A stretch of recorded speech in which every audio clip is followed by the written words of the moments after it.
नमस्कार, RN TV national में आपका स्वागत है और मैं हूं आपके साथ सुमन पाल। बुलेटिन की शुरुआत करेंगे बड़ी खबरों के साथ। गैरसैंण में चल रहे उत्तराखंड बजट विधानसभा सत्र 2026 के दूसरे दिन मुख्यमंत्री पुष्कर सिंह धामी ने सदन में महत्वपूर्ण बयान दिए। उन्होंने प्रदेश के विकास, वित्तीय योजनाओं और कई सरकारी परियोजनाओं की प्रगति का भी उल्लेख किया है। सीएम धामी ने बजट के माध्यम से प्रदेश में शिक्षा, स्वास्थ्य, सड़क निर्माण और सामाजिक कल्याण योजनाओं पर भी जोर दिया और इसके साथ उन्होंने कहा कि सरकार का उद्देश्य समग्र संतुलित विकास सुनिश्चित करना है। और सदन में विपक्ष द्वारा उठाए गए सवालों और आलोचनाओं के जवाब में उन्होंने वित्तीय अनुशासन बनाए रखने और विकास की गति बढ़ाने की प्रतिबद्धता भी जताई।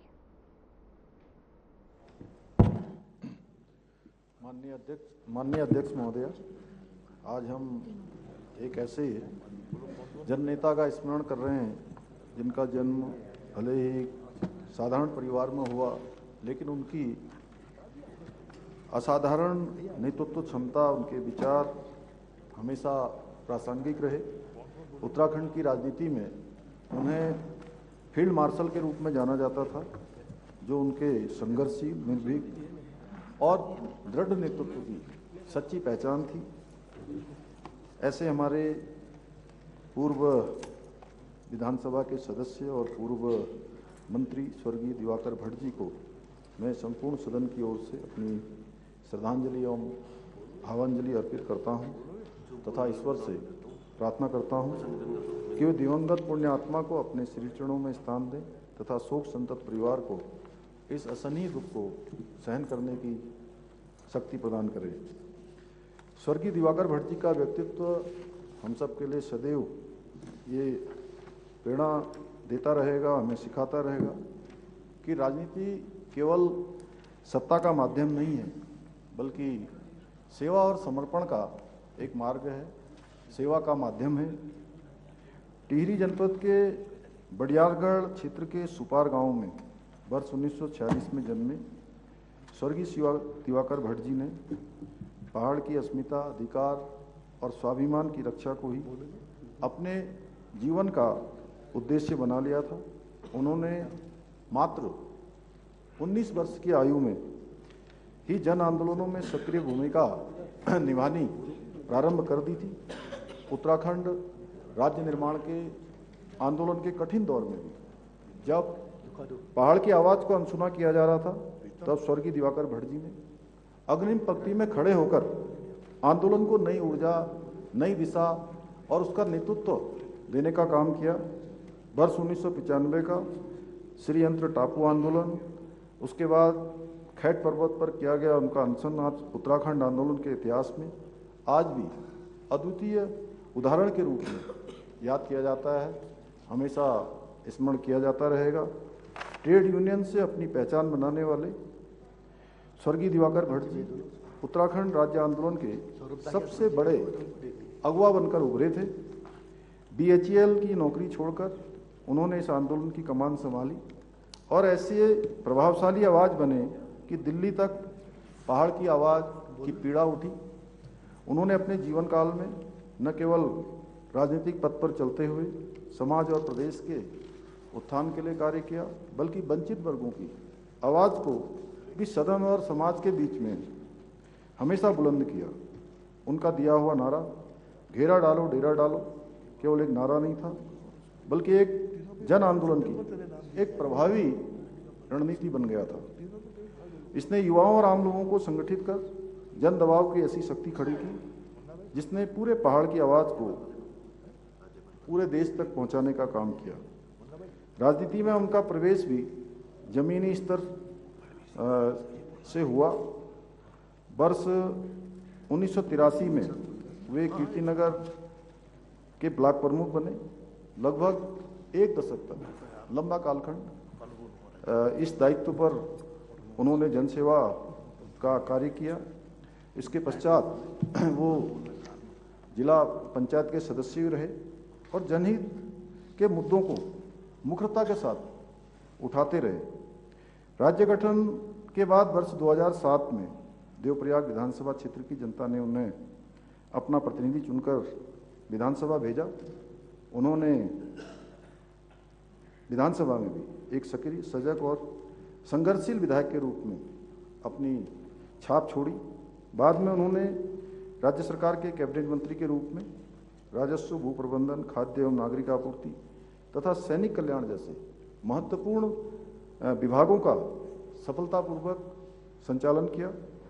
चाहे उत्तराखंड राज्य निर्माण का मुद्दा हो, वन कानूनों में संशोधन हो, पंचायत परिसीमन, हिल कैडर का क्रियान्वयन या पर्वतीय क्षेत्रों के अधिकारों की बात, स्वर्गीय दिवाकर भट्ट जी हर मोर्चे पर मजबूती से खड़े रहे और निरंतर संघर्ष करते रहे। और अभी जब अपने जीवन के अंतिम समय में वो महंत इंद्रेश हॉस्पिटल में भर्ती थे, तो मैं उनसे भेंट करने गया था, उनका कुशल क्षेम जानने के लिए गया था। बिस्तर पर थे, लेकिन कहीं से उनके अंदर कोई लाचारी, किसी प्रकार की कमजोरी मुझे सच में दिखाई नहीं दी।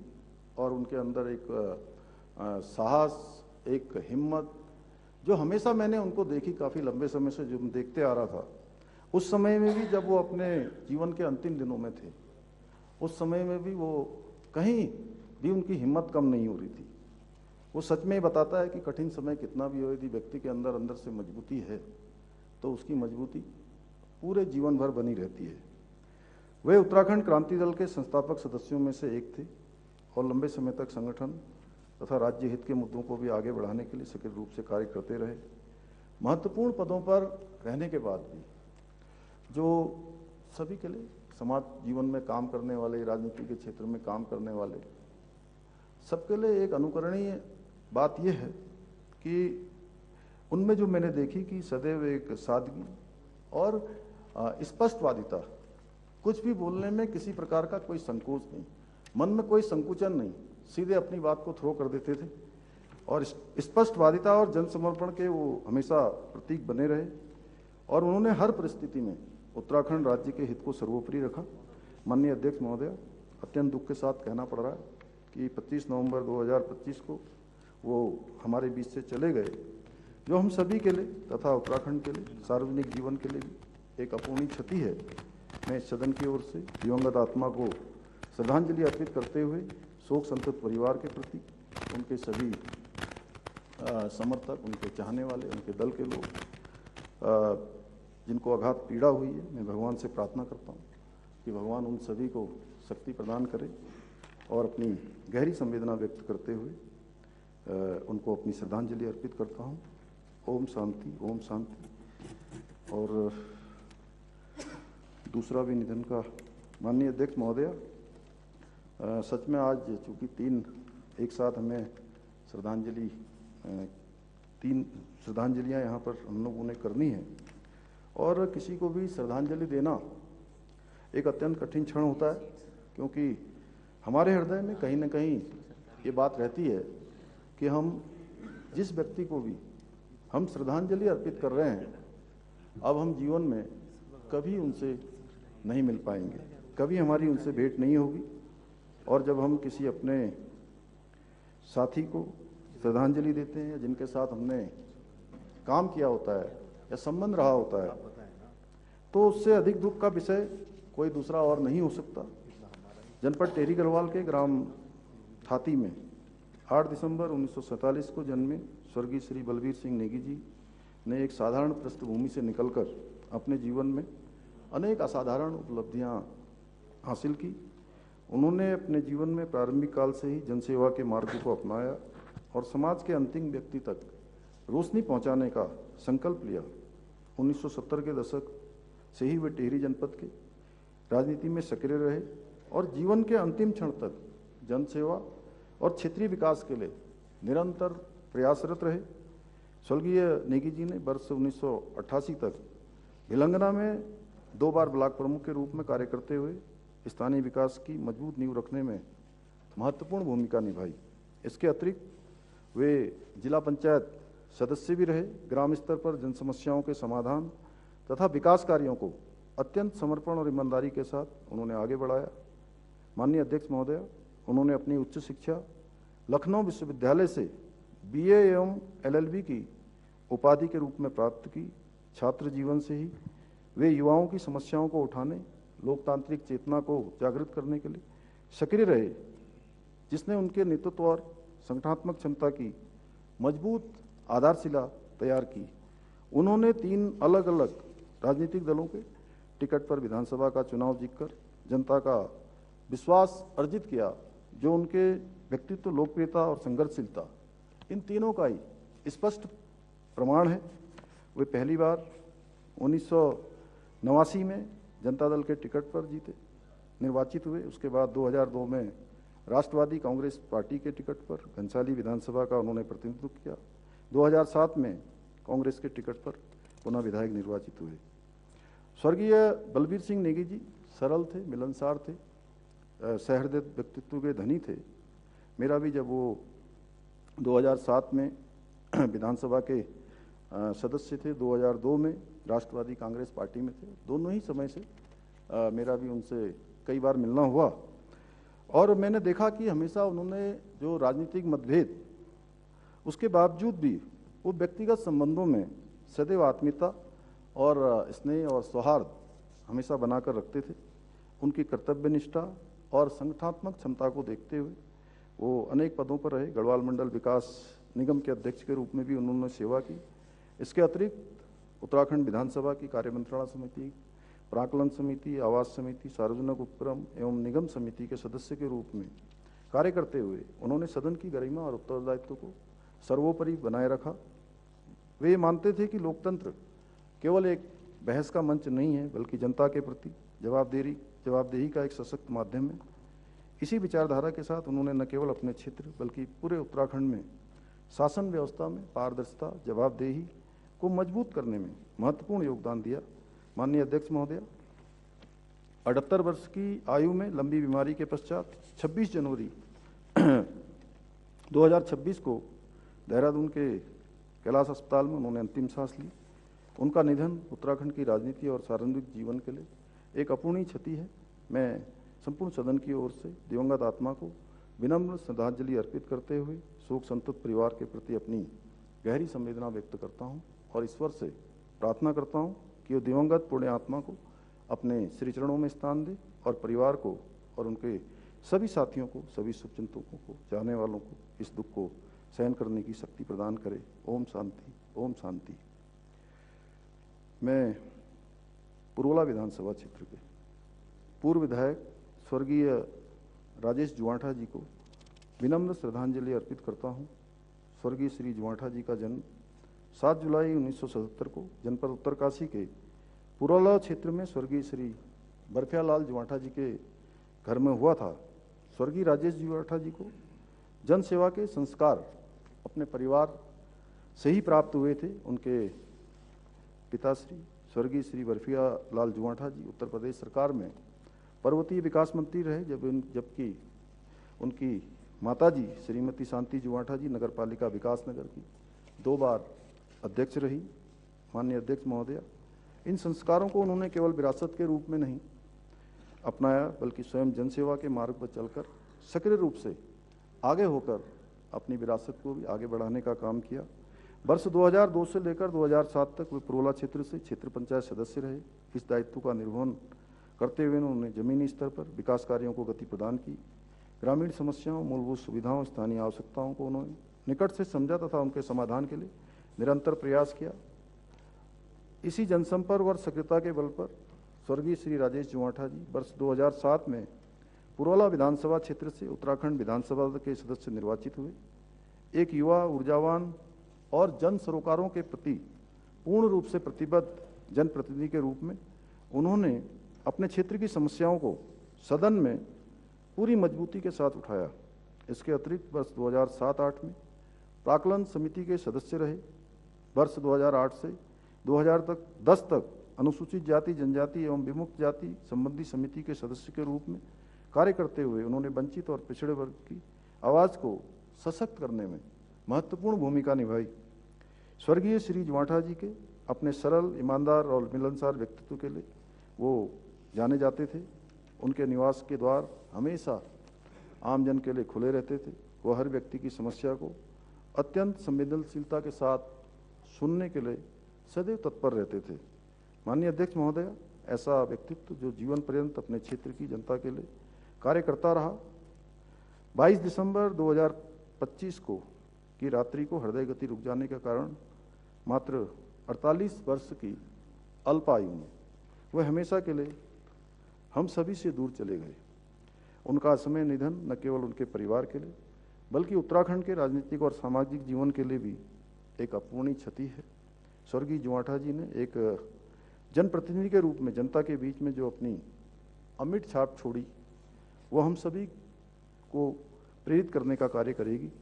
इस सदन की ओर से मैं दिवंगत आत्मा को विनम्र श्रद्धांजलि अर्पित करते हुए शोक संतप्त परिवार को उनके प्रति गहरी संवेदना व्यक्त करता हूं तथा ईश्वर से प्रार्थना करता हूं कि दिवंगत पुण्य आत्मा को अपने श्री चरणों में स्थान दे और परिवार को इस दुख को सहन करने की शक्ति प्रदान करे। ओम शांति, ओम शांति, ओम शांति। माननीय नेता प्रतिपक्ष।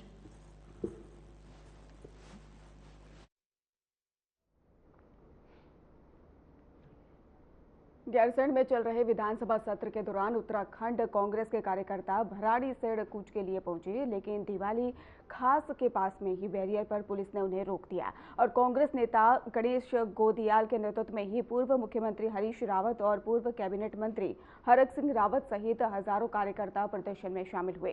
कांग्रेस अंकिता भंडारी हत्याकांड में वीआईपी के नाम का खुलासा, महंगाई, बेरोजगारी, कानून व्यवस्था और महिला सुरक्षा, भ्रष्टाचार जैसे मुद्दों को लेकर विधानसभा की ओर कूच कर रही थी और प्रशासन ने सुरक्षा के मद्देनजर कई स्थानों पर बैरिकेडिंग की और प्रदर्शनकारियों को रोकने की कोशिश की। इस दौरान ही कुछ जगहों पर पुलिस ने भीड़ को नियंत्रित करने के लिए पानी की बौछार भी की और इसके वक्त ही विपक्ष का कहना है कि सरकार जनता के मुद्दों से ध्यान हटाने की कोशिश कर रही है।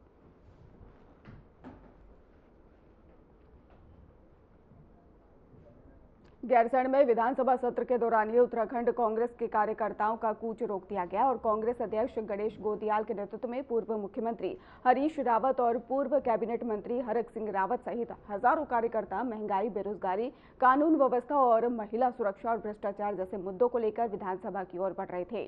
सरकार ने सुरक्षा के मद्देनजर कई स्थानों पर बैरिकेडिंग लगाई और कुछ जगहों पर पानी की बौछार कर कांग्रेसी कार्यकर्ताओं को रोका। विपक्ष ने इसे लोकतांत्रिक प्रक्रिया के खिलाफ बताया।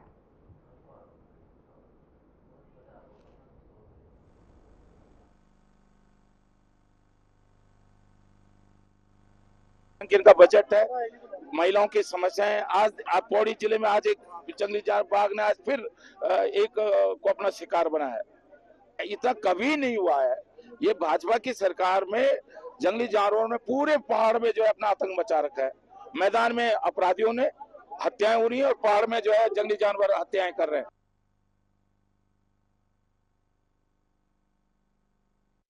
पूर्व मंत्री हरक सिंह रावत ने राज्य सरकार के बजट को निराशाजनक बताते हुए कई मुद्दों पर सवाल उठाए हैं। उन्होंने कहा कि आज भी पहाड़ी जिलों में जंगली जानवरों का आतंक बना हुआ है और लोग लगातार डर के माहौल में जी रहे हैं। उन्होंने उदाहरण भी देते हुए बताया है कि पौड़ी जिले के एक गांव में हाल ही में एक महिला को बाघ ने अपना शिकार बना लिया। उनका कहना है कि सरकार इस गंभीर समस्या पर ठोस कदम नहीं उठा रही है। पहले ही आपको जो है रोक मैं सोचता हूँ इससे बड़ा दुखदाई नहीं हो सकता है। ये लोकतंत्र की हत्या है। लोकतंत्र में उत्तराखंड के गरीबों की आवाज, नौजवानों की आवाज, हमारे अनुसूचित जाति किसानों की आवाज, महिलाओं की आवाज को दबाने का यह प्रयास है। मैं सोचता हूँ कभी ऐसा नहीं हुआ। आप देहरादून में भी विधानसभा हम भी हमारी कांग्रेस की जब सरकार रही तो कभी जो है इतनी दूर नहीं रोका गया। इस वजह सरकार घबराई हुई है। सरकार देखिए उधर से कुमाऊं मंडल से जो लोग गैरसैंण के रास्ते आ रहे हैं उनको वहां रोक दिया गया, हमको यहाँ रोक दिया गया। ये नहीं चाहते कि जनता की ताकत, कांग्रेस की ताकत सड़कों पर दिखाई दे। जगह जगह हमको रोक दिया जा रहा है।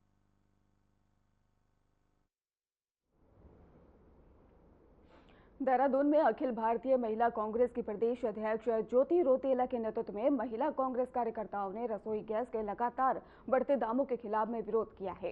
कांग्रेस के कार्यकर्ताओं ने कांग्रेस मुख्यालय में बीजेपी जिला मुख्यालय तक पदयात्रा की और पुलिस ने बैरिकेडिंग लगाकर उन्हें रोक दिया।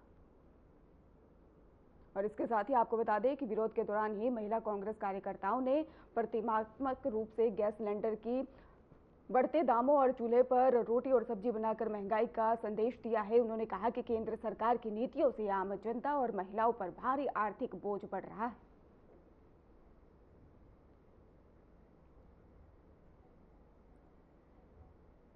गैरसैंण में मौजूद भराड़ीसैंण विधानसभा परिसर में चल रहे उत्तराखंड के बजट सत्र को लेकर विपक्ष ने सरकार पर सवाल उठाए हैं। विधायक काजी निजामुद्दीन ने आरोप लगाया कि विधानसभा की कार्य संचालन नियामत उसको लेकर नियम जो है 172 का पालन नहीं किया जा रहा है। उनका कहना है कि जिस दिन राज्यपाल का अभिभाषण हुआ उसी दिन बजट पेश पर चर्चा भी करा दी गई, जो नियमों के खिलाफ है। उन्होंने ये भी कहा कि विधानसभा में मीडिया के लिए उचित व्यवस्था तक नहीं की गई। विपक्ष ने इसे लोकतांत्रिक परंपराओं के खिलाफ बताते हुए सरकार की कार्यप्रणाली पर भी सवाल खड़े कर दिए।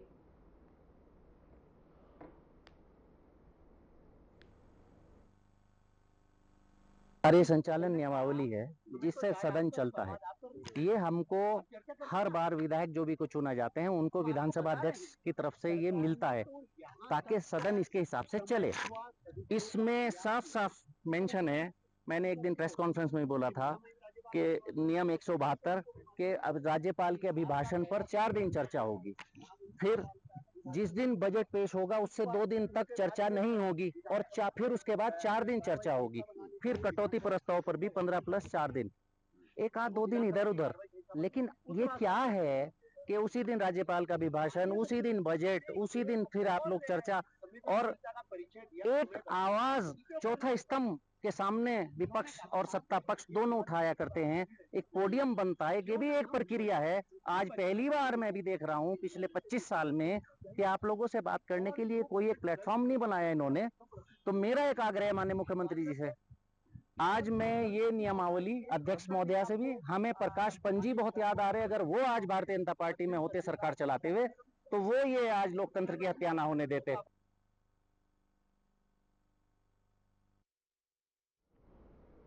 सतपुली में एक वाहन करीब 200 मीटर गहरी खाई में जा गिरा और जिससे उसमें सवार एक व्यक्ति की मौके पर ही मौत हो गई। सूचना मिलने पर एसडीआरएफ की टीम उप निरीक्षक सावर सिंह के नेतृत्व में मौके पर पहुंची और कठिन परिस्थितियों में रेस्क्यू अभियान चलाकर शव को खाई से बाहर निकाला गया। मृतक की पहचान हरिओम निवासी पिलखुआ जिला हापुड़ के रूप में की गई है। बाद में ही शव को आगे की कार्रवाई के लिए पुलिस के सुपुर्द भी सौंप दिया गया।